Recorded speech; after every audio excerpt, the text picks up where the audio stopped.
Welcome back to the battlefield of the unseen war, where psychological shadows collide with the light of your awakening. Today, we enter one of the most sacred and defenseless territories of human existence, the realm of intimacy, to expose a violation so precise it feels like a calculated incision. We are talking about the moment a narcissist murmurs those three loaded words, "Make love to me." To an empath, this sounds like a meeting of souls, a bridge spanning emotional distance. But to a predator, it is a strategic operation engineered to exploit your highest vibration.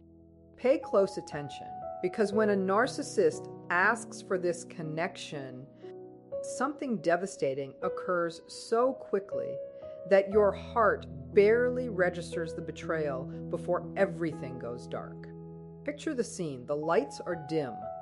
The air is saturated with carefully manufactured tenderness. The same person who has been dismantling you emotionally all week suddenly gazes at you with rehearsed warmth. This is the bait. They use the phrase making love not because they believe in it, but because they know you do. It is verbal camouflage designed to disarm you and activate your empathy. You want to believe the war has ended, that the long emotional standoff has thawed, and that this physical closeness will somehow heal the wounds they created. But you are stepping into a trap disguised as refuge, and the predator is waiting for you to exhale so the extraction can begin. Blam the haunting question that brings us here is this: how can a moment of such intense closeness leave you feeling more isolated than a spirit in an abandoned house? The answer is as disturbing as it is revealing. The terrible thing that happens almost instantly is the narcissist's sudden clinical detachment the moment the act begins. While you are reaching toward their soul, they are already inventorying your emotional pockets. They are not present. They are using you as a biological tool to stabilize their own internal chaos. In the space of a single heartbeat, the person you believe you are bonding with has withdrawn into a cold fortress of observation, watching you surrender while remaining completely untouched. You must understand the speed of this psychological switch. To an empath, intimacy is an expansion of being. To a narcissist, it is a reduction.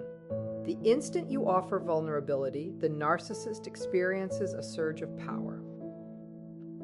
Not from love, but from the realization that they still control your emotional response. Wow. The devastating moment is the death of the persona that lured you into the bedroom. Once the door closes and consent is given, the mask is no longer required. They become a sexual parasite, hovering over your vitality, siphoning the oxytocin and validation your body produces, converting it into narcissistic supply to sustain their fabricated self-image for the outside world. This is not a matter of poor chemistry or a disappointing encounter. It is a spiritual theft that leaves your nervous system on high alert. As you lean in, anticipating warmth in return, you are met with a gaze that is chillingly vacant, like looking into the eyes of a predator mid-hunt. They are physically present, but the humanity you are trying to reach has vanished. This sudden disappearance of the partner you thought you knew is the shattering moment that fractures your sense of reality. You are left offering intimacy to an empty shell, a hollow vessel, consuming your light while returning nothing but a mechanical performance. Planned. Why does this collapse happen so quickly? Because the narcissist cannot maintain a false self under the weight of genuine intimacy. True closeness demands authenticity, and the narcissist is constructed entirely around deception. To remain present would require them to drop their defenses and be seen, and being truly seen is their deepest terror. So they disconnect, they dissociate, they turn you into a prop in their internal narrative. This rapid withdrawal is a psychological defense that shields their fragile ego from the perceived threat of your love. Your empathy is a fire that nourishes you, but it is also a fire capable of melting the ice of their manufactured identity. So it must be stay with me, because recognizing this theft is the first step toward reclaiming your freedom. Many survivors spend years trying to repair the intimacy, believing that if they were more attractive, more giving, or more patient, the warmth would remain. But the truth is brutal. The warmth was never theirs. It was a reflection of your own sun. The tragedy is that the narcissist uses your own beauty to distract you from their emptiness. They are a mirror that convinces the sun it is the source of the light. When you finally look closely, you see the mirror is fractured, and behind it is only void. This is the cinematic horror of the narcissistic bedroom, a place where the more you give, the less you exist. The speed of this extraction is intentional, designed to keep you trapped in cognitive dissonance. By the time you realize they were never present, the moment is over and they are already turning away or reaching for their phone. The afterglow you hoped for is replaced by a chilling emptiness that freezes your spirit. You are left questioning your perception, wondering if the connection was imagined, if you are too needy, or if you somehow failed. That confusion is the objective. The narcissist takes your energy and leaves you holding their shame. Blamed. It is an emotional hit and run executed with surgical precision, leaving you bleeding internally in the dark. We are pulling back the curtain on the bedroom interrogation. While you believe you are sharing vulnerability, the narcissist is studying you, cataloging your reactions, your hunger for approval, and your tolerance for emotional absence. This is forbidden knowledge now exposed. Every intimate encounter becomes a data gathering operation. They are mapping the architecture of your soul so they know exactly where to strike during the next phase of devaluation. The horror is that your most sacred surrender becomes a blueprint for future harm. Planned. This chapter is the hook that ensures you will never see them the same way again. Once you recognize the void, you cannot unsee it. The narcissist's request to make love is a summons to a courtroom where you stand accused and they preside as judge. The verdict is predetermined, guilty of being human. The sentence is the extraction of your peace. As we move deeper into this psychological dismantling, we will examine the internal machinery of the narcissist to understand why they fear the very love they demand. Hold on to your sovereignty. The truth is about to grow even darker. Plan to grasp why this devastation occurs.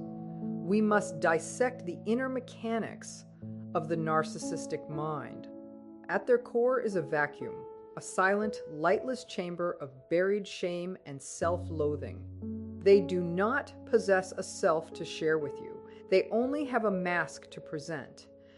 When they ask to make love, they are attempting to plug into your power source.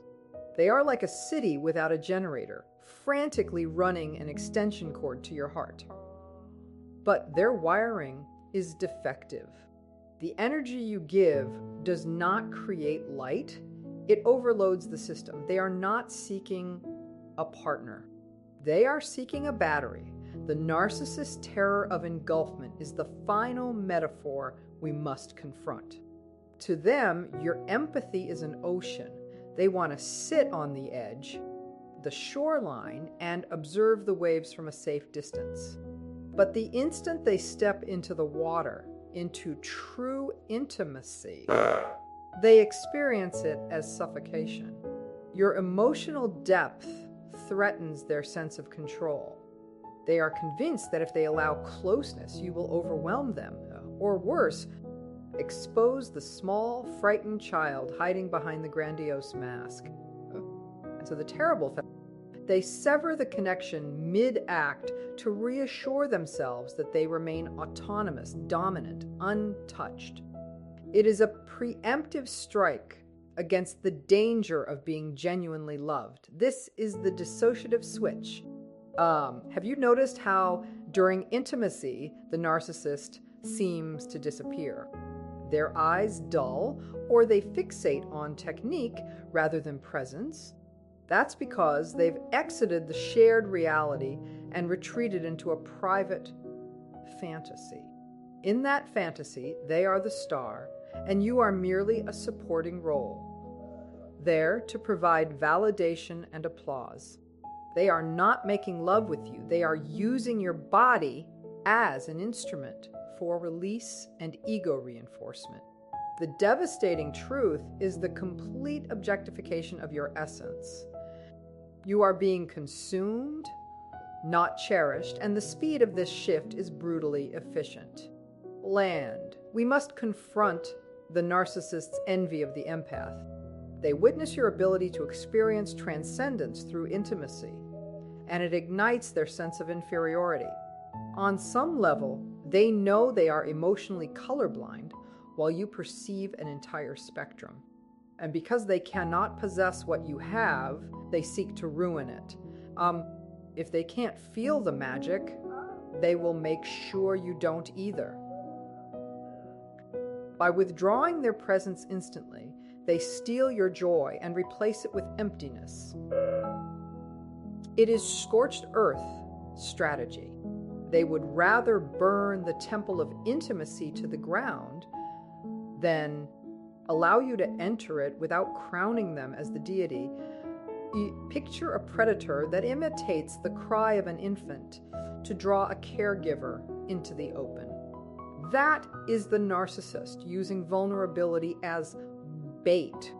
They may share a fabricated wound or a rehearsed confession beforehand to prime your empathy.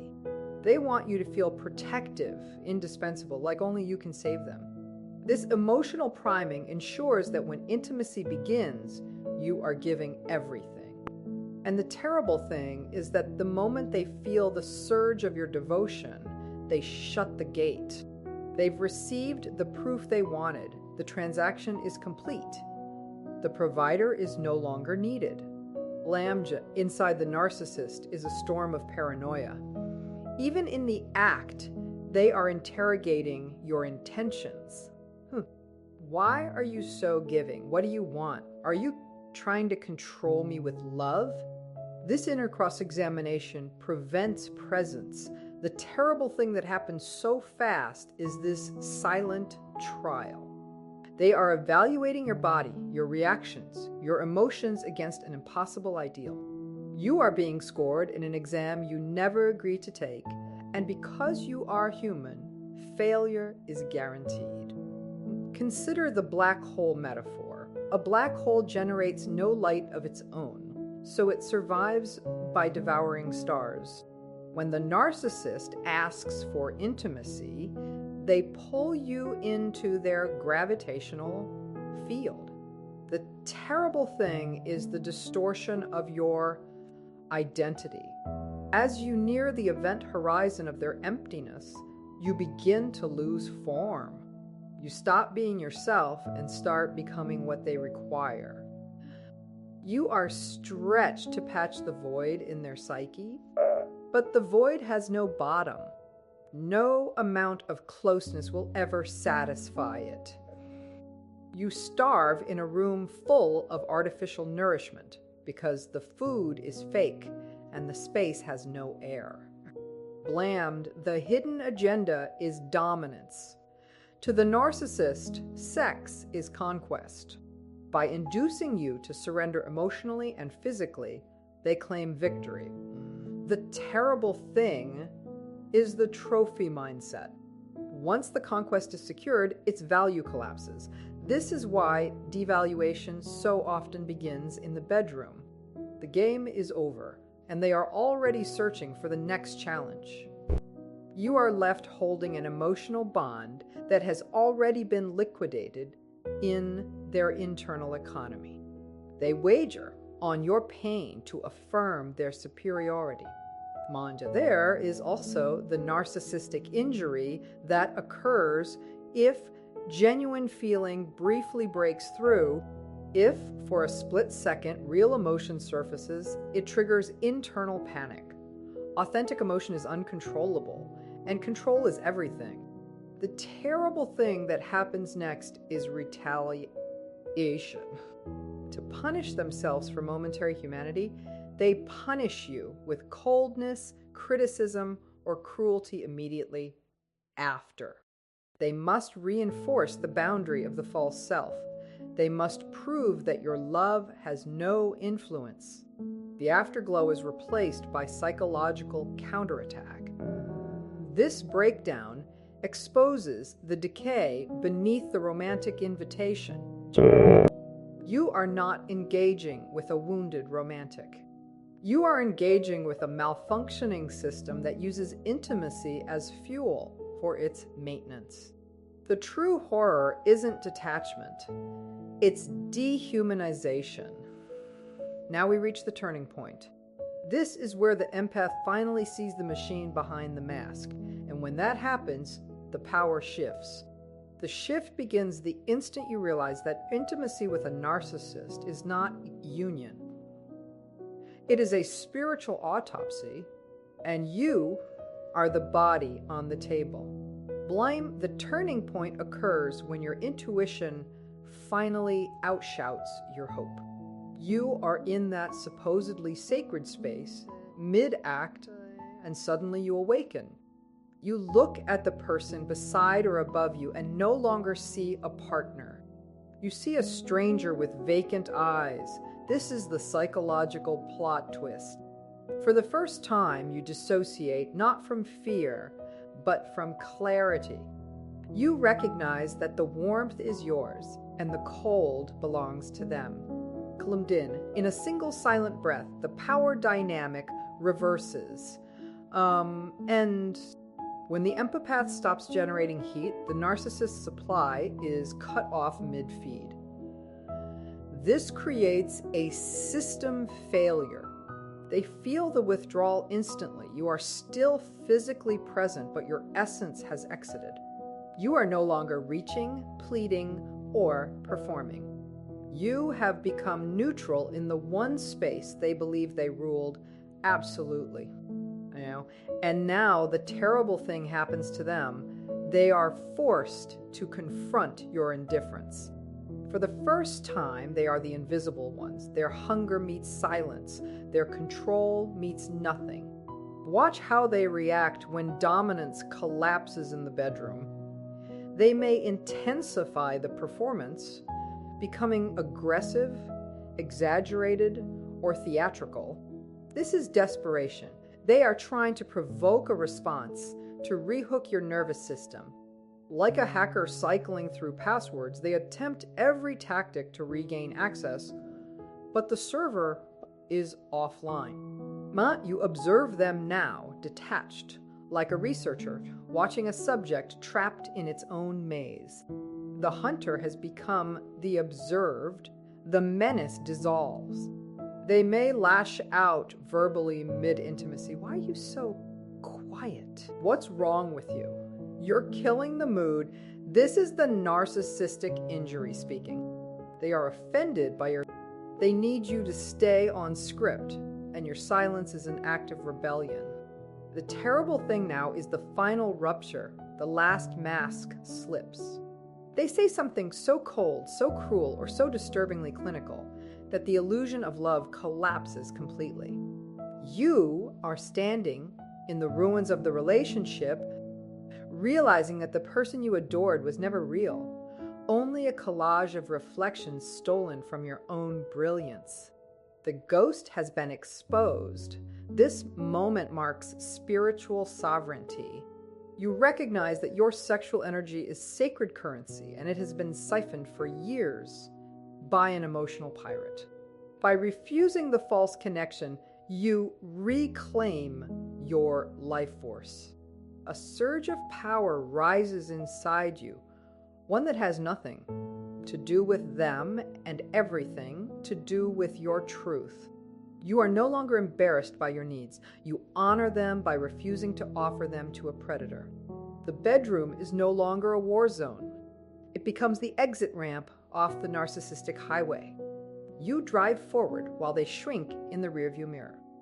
When the narcissist realizes they can no longer feed, panic hardens into contempt. If they cannot consume you, they will attempt to destroy you. They leave the bedroom and immediately seek secondary supply, texting an ex, scrolling for attention, disappearing into social media, or freezing you out for days. This is retaliatory abandonment. It is punishment for breaking the spell. But here is the reversal. You welcome the silence. The emotional standoff becomes a peace treaty you sign with yourself. Their absence is no longer a threat. It is relief. You are breathing clean air again. For years, the narcissist was the director, and you were the actor. Now the camera is in your hands. You zoom in on their flaws, their insecurity, their frantic need for validation. They no longer look powerful. They look fragile. They look small. The cinematic grandeur they projected dissolves into a low-budget tragedy. You realize something staggering. You were the magic the entire time.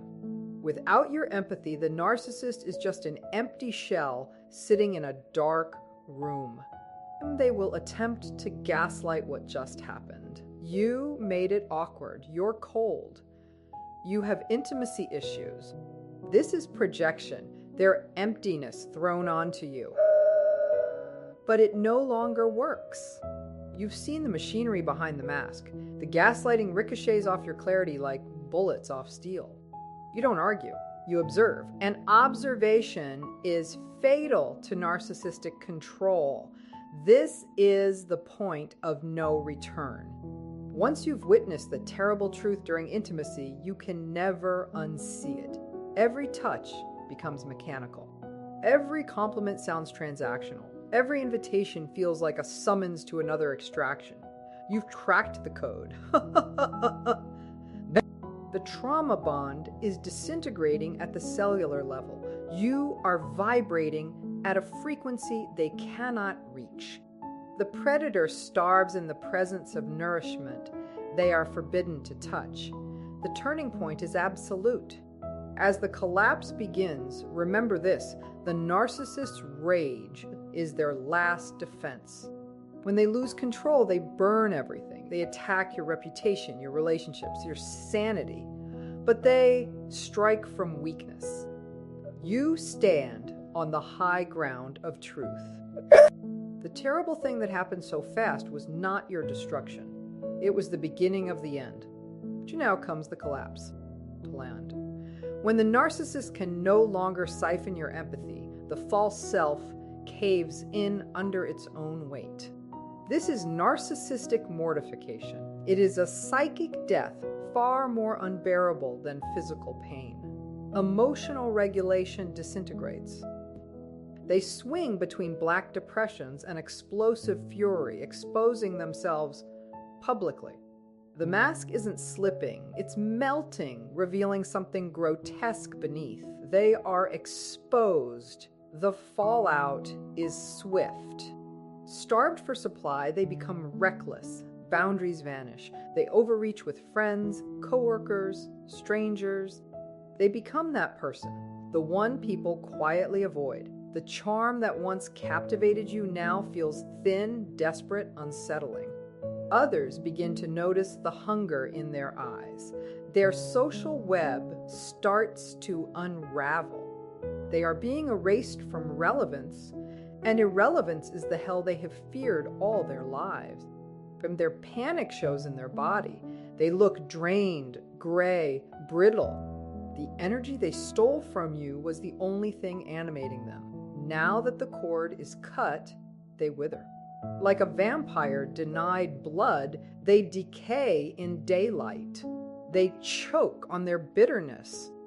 What happened in the bedroom bleeds into every corner of their existence.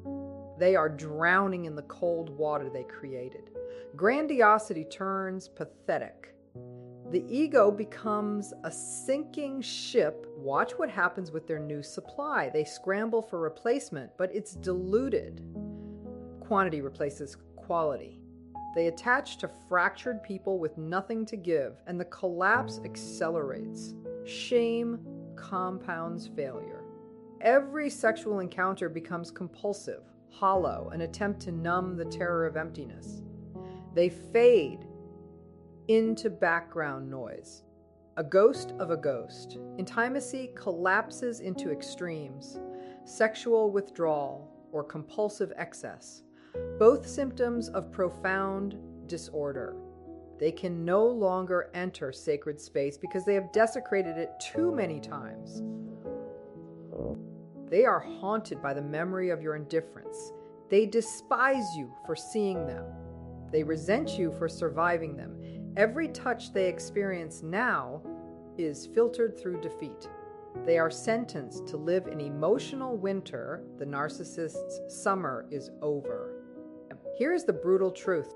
They are unraveling because you were the center of their universe, not because they loved you, but because they needed you to confirm their existence.